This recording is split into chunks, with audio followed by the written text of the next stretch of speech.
follows an extract from my book Fête Fatale, available from Amazon. Chapter 8, Part 1.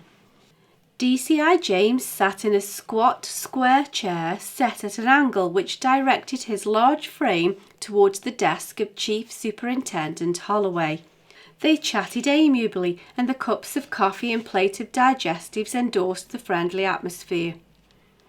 "What's the situation with the death at Mossleigh then, James? I gather that you've spoken to the coroner and have already got your finger well into the pie," said Holloway. "I was on the spot visiting my sister, and I thought I'd have a word with Sergeant Maddox and Dr. Wainwright while I was there. The doctor wasn't very happy with the sudden demise of John Barlow and didn't feel he could give a satisfactory cause of death with good conscience, although he has no inkling of what the alternatives could be. I don't think that Sergeant Maddox would have had the courage of such convictions and might have encouraged the least line of resistance without intending any harm. It may all be a mare's nest, but I do think the situation merits a closer look," said James. "You know that I trust your judgment, of course. It's better to be sure, but all the same I advise that you tread very carefully. These little villages aren't used to any whiff of real scandal, and folks will scare easily." James thought of Beth coolly engaging the services of a seasoned computer hacker and suspected that this didn't conform to his boss's idea of the stereotype.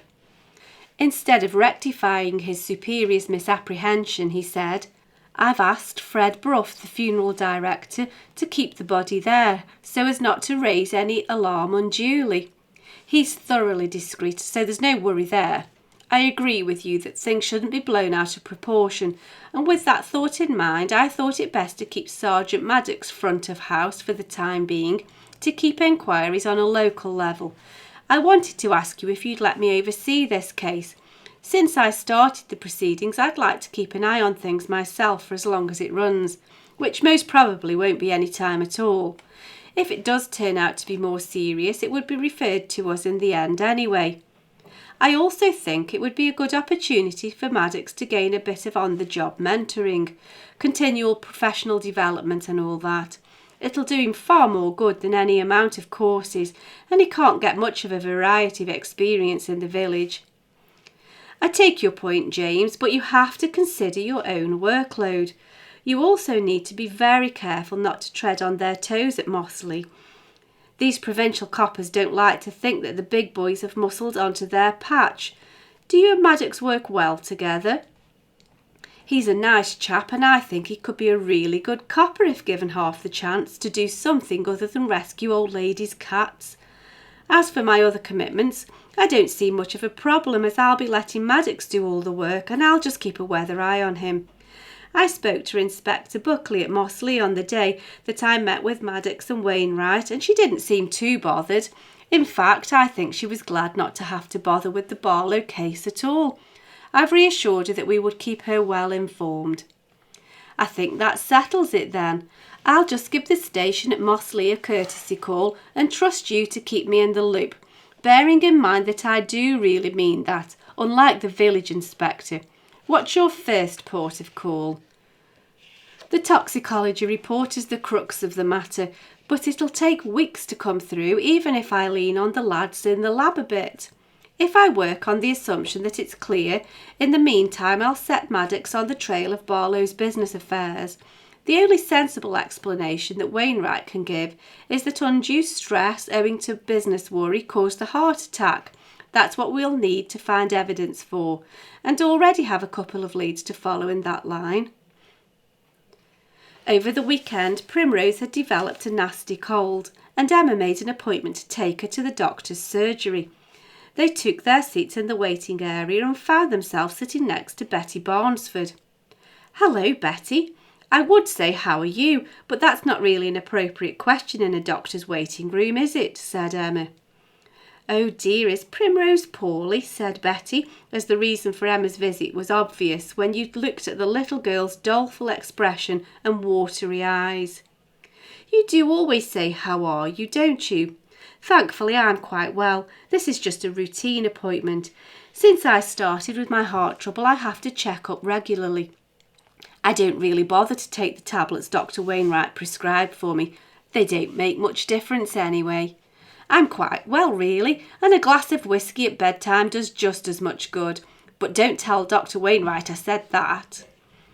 Further conversation was curtailed by the receptionist signalling that Betty needed to move to the consulting room. As they waited their turn, Emma cheered Primrose up by suggesting a trip to Gran's house after she'd been seen by the doctor. When it was Primrose's turn to be seen, all the force of Dr. Wainwright's charm and bedside manner came into being. He gave her a breakdown plastic model of the digestive system to play with as he discussed her symptoms with Emma and then placed the stethoscope on her chest and back. Primrose was undisturbed by these ministrations as she rearranged the digestive system to her own satisfaction. She was confused that the lower intestine wouldn't fit down the esophagus despite her best efforts. "I can't hear any signs of infection, and we don't like to dole out tablets these days. If you just keep her warm and rested and make sure that she drinks plenty of fluids, she'll soon be on the mend. If you have any concerns though, or she takes a turn for the worse, come back straight away," said Dr. Wainwright. Before Primrose was allowed to leave, Dr. Wainwright helped Primrose to put the digestive system back to its rightful order. His professional ethics couldn't leave a student, no matter how young, with the misconception that the colon should be joined to the small intestine via the mouth. Emma wrapped Primrose up in her coat and carried her from the surgery to Beth's house. As she walked into the kitchen, Beth was sorting laundry into piles. Forgetting her cold, Primrose took up her usual position at the table and began to play snap with the socks. "I'm sure that I learned my colours playing snap with wet socks, ready to peg them out onto the sock trees to dry," said Emma. "That's the best way to learn, isn't it, Rose?" said Beth, and huddled up closer to help Primrose to concentrate on the task.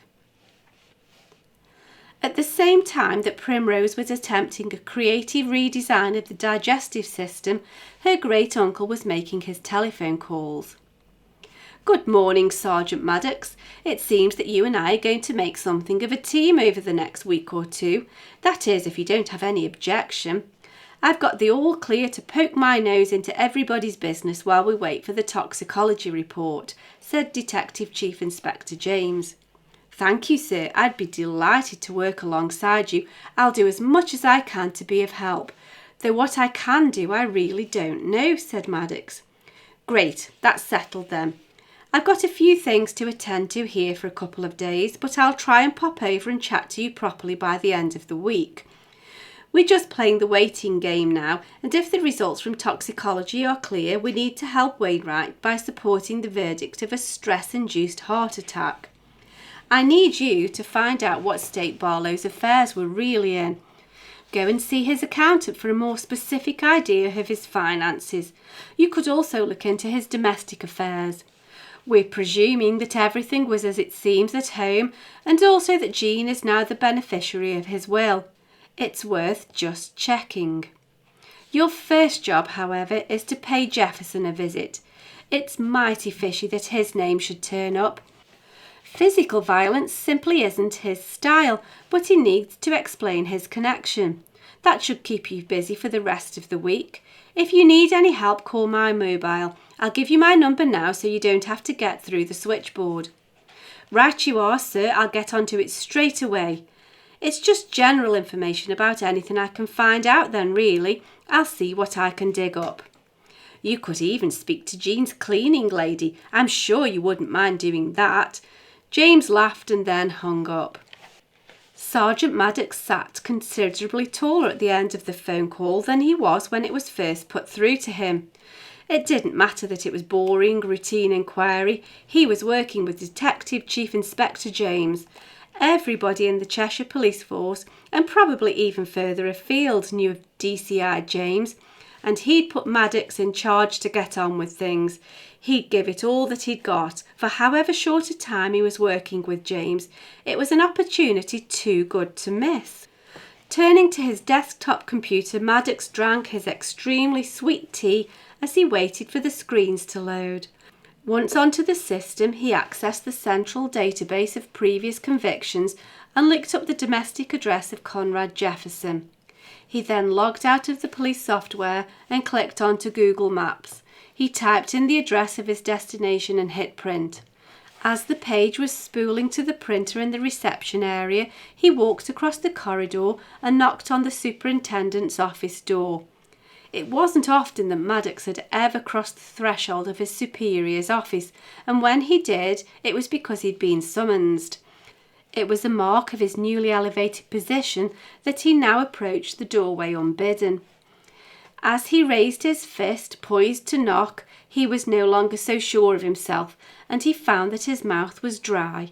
The moisture had evidently migrated to the palms of his hands. From around the corner, the sound of approaching footsteps gave him the final nudge to make his fist make contact with the door. It wouldn't do to be caught dithering like a naughty schoolboy nervously waiting by the headmaster's door. If his next foray into door knocking was to be on the front door of an ex-convict, he'd better get on with it now. Come! The monosyllabic directive called Maddox, and he walked tall into Superintendent Buckley's office. Looking up, Buckley said, "Ah, Maddox, I'm glad it's you. I've heard from Superintendent Holloway this morning about the Barlow situation. I gather that our doctor isn't entirely satisfied, and they've got the coroner's go-ahead to fish around a bit. For goodness sake, lad, keep that to yourself until you know there's good reason for it. I don't say that I disagree with him. I'm sure he knows what's right. Just keep it under your hat for now, or there'll be a hell of a hullabaloo. I gather you were at the meeting. Tell me what it's all about." Sergeant Maddox relayed the main points of the meeting with James and Wainwright, and of the conversation he'd just had with James, explaining that while they wait for the toxicology results, it was his job to ferret out as much information as he could. "I also need to go and pay a visit to Conrad Jefferson, as his name was scribbled in John's diary." Was it indeed? What's John Barlow doing fraternising with the big boys, I wonder?